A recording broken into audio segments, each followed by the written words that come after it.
Welcome to SKB math and physics education চ্যানেলে তোমাদের স্বাগতম। যে অঙ্কটা দেখতে পাচ্ছ, অঙ্কটা কত অল্প সময়ে করা যায়, ট্রিক্সে মাথায় ক্যালকুলেশনে বিনা কলম ছাড়া পরীক্ষার হলে উত্তর কমপ্লিট হবে। শুরু করছি।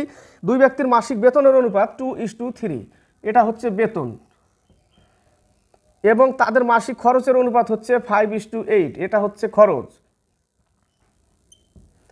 যদি তারা প্রত্যেকে মাসে 400 টাকা সঞ্চয় করে, তবে তাদের মাসিক বেতন কত? আমরা কি করব, এদের মধ্যে বিয়োগ করে 1:1 আনবো, কিন্তু 1:1 আসছে না। কি করব তার জন্য? এদের মধ্যে পার্থক্য কত? 3, 5 আর 8-এর মধ্যে এদের মধ্যে কত? 1। তাহলে এই 3টা এদের সাথে গুণ করো প্রত্যেকের সাথে, আর এই 1 এদের সাথে গুণ করা না করা বরাবর। এবার গুণ করে দাও, দেখো 3 দুগুণে 6, 3 তিরিকে 9, আর 5:8। এবার তো আসছে 1:1, এটাই হচ্ছে সঞ্চয়। এই 1 ইউনিট সমান সঞ্চয়। তাহলে এই 6 ইউনিট বেতন এবার অনুপাত এটা হয়ে গেছে। তাহলে 4 6 2400, আর হচ্ছে 4 নং 3600 অ্যান্সার।